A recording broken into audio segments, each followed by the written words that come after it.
Please subscribe our channel Swag Billa। कहानी के शुरू में हमें एक आदमी दिखाया जाता है जिसको एक मॉन्स्टर ने पकड़ा हुआ था। उसके गले के अंदर संचेर थी और वो कीचड़ के अंदर कुछ ढूंढ रहा था। उसे देखकर ये बात तो साफ थी, जो चीज भी वो ढूंढ रहा था वो उसकी जान बचा सकती थी। पर तभी अगले ही पल एक तेज आवाज आती है और जैसे ही वो आदमी इस आवाज को सुनता है तड़प कर मर जाता है। फिर वो मॉन्स्टर उसको खींचकर अपने साथ ले जाता है। इसके बाद हमें एक लड़की कैथी दिखाई जाती है जो एक छोटे से टाउन में रहा करती थी और ऑफिसर थी। वो जेल में एक लड़के के पास जाती है और उसे बुरी हरकतों से रोकती है जो दूसरे लड़के के साथ मिलकर कर रहा था। कैथी उसे ऐसा करने से हटाती है पर वो लड़का तो कैथी पर हमला कर देता है। जिस लड़के से कैथी उसे मना कर रही थी कि इसके साथ मिलकर दोबारा बुरी हरकतें मत करो, तभी जिस लड़के को कैथी मना कर रही थी पर उधर कैथी का हस्बैंड भी आ गया था। भी कैथी ही की तरह ऑफिसर था। वो उस लड़के को पकड़कर अपने साथ ले जाता है।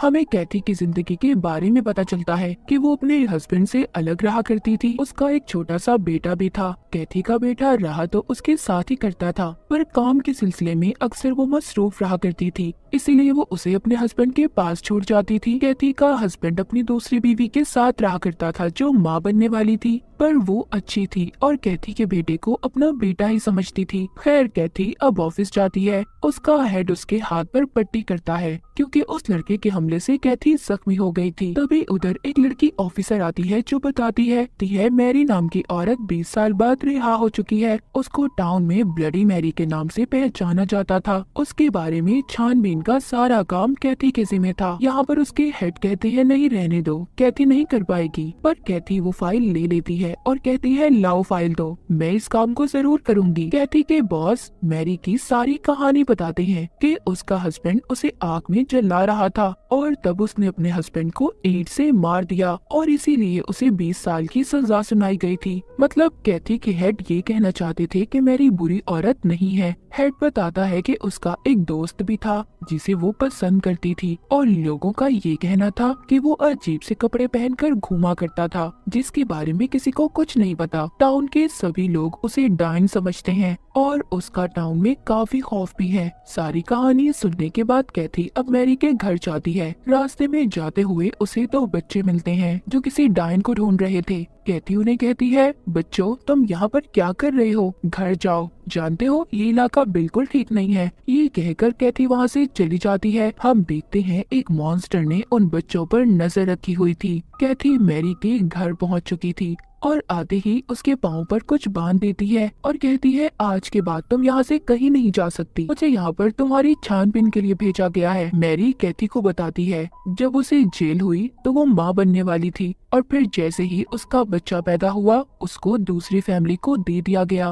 कैथी मैरी से बात करने के बाद चली जाती है। वो अपने बेटे को अपने हस्बैंड के घर से लेती है और उसके साथ रात को वक्त गुजारती है। उधर वो बच्चे जिनको कैथी ने देखा था अब रात हो गई थी। वो बच्चे उधर ही जंगल में घूम रहे थे। वो मैरी के घर के करीब पहुंच चुके थे लेकिन तभी उन पर कोई नजर रख रहा था और उन्हें पकड़ भी लेता है। इधर कैथी अपने घर पर मैरी के केस के बारे में रिसर्च करती है। उसको पता चलता है कि मैरी पहले अपने घर में शैतान की इबादत पूजा किया करती थी और साथ ही साथ उसे बच्चों की कुर्बानी और एक हैरानकुन अजीब आदमी के बारे में भी पता चलता है जो मॉस में पाया जाता था। मॉस यानी दलदल में, जो मैरी के घर के पास थी और इन बातों का जिक्र उसके केस में भी था। हमने कहानी के शुरू में जिस मॉन्स्टर को देखा था ये बात उसी अजीब आदमी के बारे में थी। तभी कैथी का बेटा उसके पास आता है जिसकी तबीयत खराब थी। कैथी सब छोड़कर अपने बेटे के पास चली जाती है। उधर कैथी के हस्बैंड को कॉल आती है जिसको उन्हीं 2 बच्चों के गुम होने के बारे में बताया जाता है जिनको कैथी ने भी देखा था। उन बच्चों के बारे में जानने के लिए कैथी का हस्बैंड मैरी के घर जाता है क्योंकि उसको मैरी पर ही शक था जो बाती टाउन में मैरी के लिए फैली हुई थी।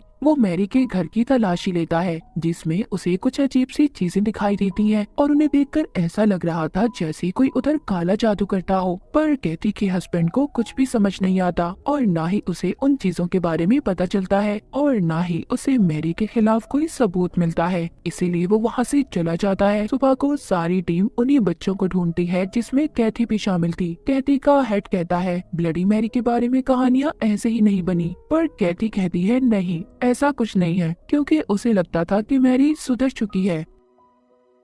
अब यहाँ पर कैथी बच्चों को ढूंढते हुए अपने फोन के मैप पर देखती है कि मैरी अपने घर से बहुत दूर थी, क्योंकि उसने उसे मना किया था कि तुम दूर नहीं जाओगी। इसीलिए कैथी उसका पीछा करती है और उस तक पहुँच जाती है। वो उसे कहती है, मैंने तुम्हें मना किया था मैरी कि तुम अपने घर से दूर नहीं जा सकती। जिस पर वो जवाब देती है कि ये मेरे डैड का घर है, मैं यहाँ पर कुछ वक्त गुजारने आई थी। अब कैथी मैरी को उसके घर छोड़ती है, पर जाते हुए वो कैथी से उसकी जिंदगी के बारे में कुछ सवाल करती है, जैसे शादी, बच्चे, पर कैथी उसकी बातों पर ध्यान नहीं देती और चली जाती है। उसके दूसरी तरफ इसकी टीम को जंगल में बच्चे तो नहीं मिलते, पर एक आदमी की लाश मिलती है जो शायद उसी आदमी की थी जिसको हमने कहानी के शुरू में उस अजीब मॉन्स्टर के पास देखा था। उधर कैथी के हस्बैंड को लकड़ी से बनी हुई कुछ चीजें भी नजर आती हैं जो बिल्कुल वैसी ही थी जो इसने मैरी के घर में देखी थी। कैथी अभी भी इन बातों पर यकीन नहीं करती कि सब मैरी ने किया होगा। रात को मैरी अपने बेटे के पास जाती है। असल में उसने जो कुछ भी कहानी कैथी को सुनाई थी सब झूठी बातें थी कि उसके बच्चे को उससे छीन लिया गया था। मैरी का बेटा तो उसके पास ही था और उसके बेटे ही ने उन्हीं 2 बच्चों को भी पकड़ा था जिनको कैथी ने जंगल में भी देखा था। दरअसल मैरी यहाँ पर बच्चों पर जादू करने वाली थी, जो इसके बारे में सब जानते थे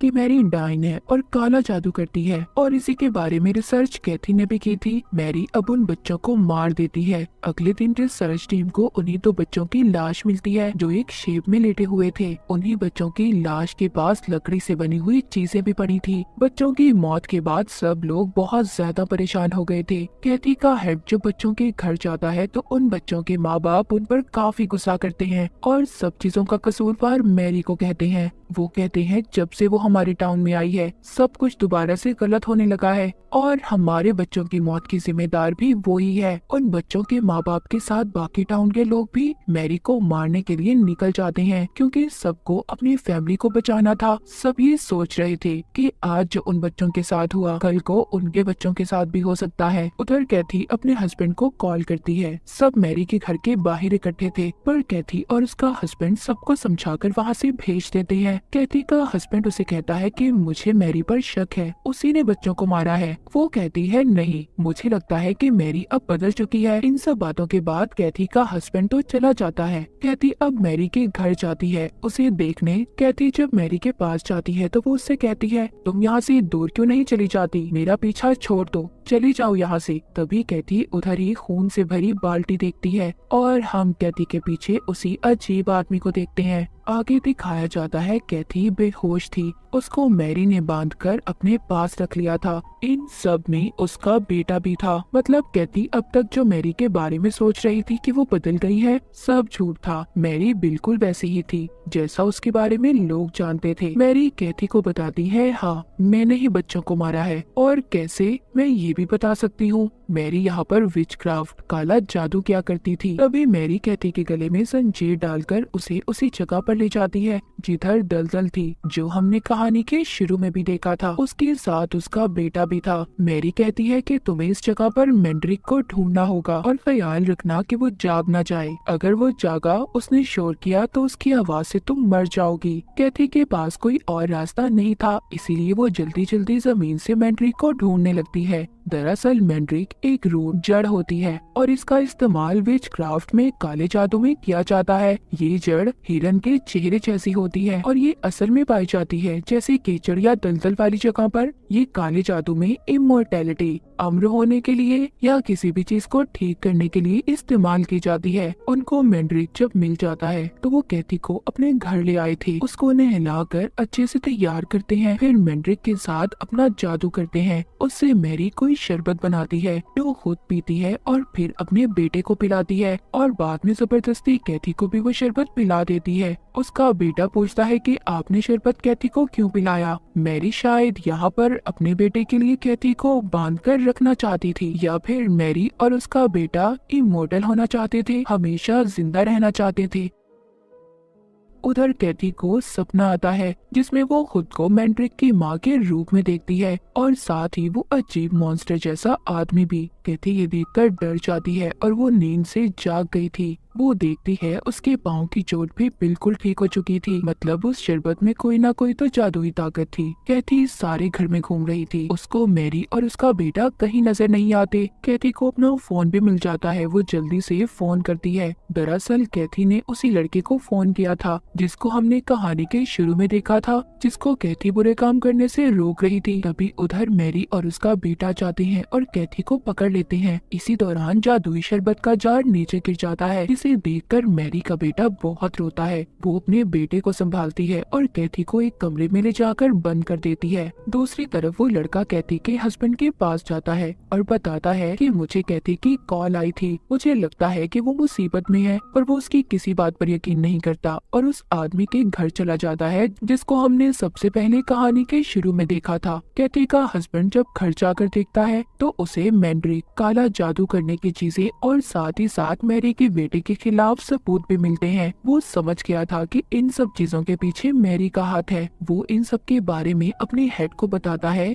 और मैरी के घर की तरफ निकल पड़ता है। यानी कि शुरू में हमने जो आदमी देखा था जिसके गले में जंजीर थी, वो भी कैथी की तरह मैंड्रिक को ढूंढ रहा था। उसने वक्त से पहले उसे नहीं ढूंढा होगा, इसीलिए वो उसकी आवाज से मर गया। उधर कैथी किसी तरह खुद को आजाद करवा लेती है। कैथी का बेटा जो उसके हस्बैंड की दूसरी बीवी के साथ था, अचानक से गायब हो जाता है। उसको उसी अजीब आदमी ने पकड़ा था क्योंकि मैंड्रिक के काले जादू से पहले किसी भी बच्चे को मारना जरूरी था। तो यहाँ पर हमें पता चलता है कि मैरी दरअसल सबसे पहले बच्चों को मारकर उनको कुर्बान करती थी, फिर किसी भी इंसान को पकड़ कर लाती थी, जैसे पहले वो कहानी के शुरू वाला आदमी, और फिर कैथी जो उसके लिए दलदल में से मैंड्रिक को ढूंढता है और इसी वजह से इसको ब्लडी मैरी कहा जाता था। और जो शरबत वो बनाती थी उसको बनाने के लिए मरे हुए बच्चों का खून और मैंड्रिक का इस्तेमाल करती थी। अब खैर इन सबके बाद कैथी का हस्बैंड मैरी के घर पर आता है और उससे कैथी का पूछता है, पर तभी अचानक से उसका हेड आकर उसे चाकू से मार देता है। बाद में मैरी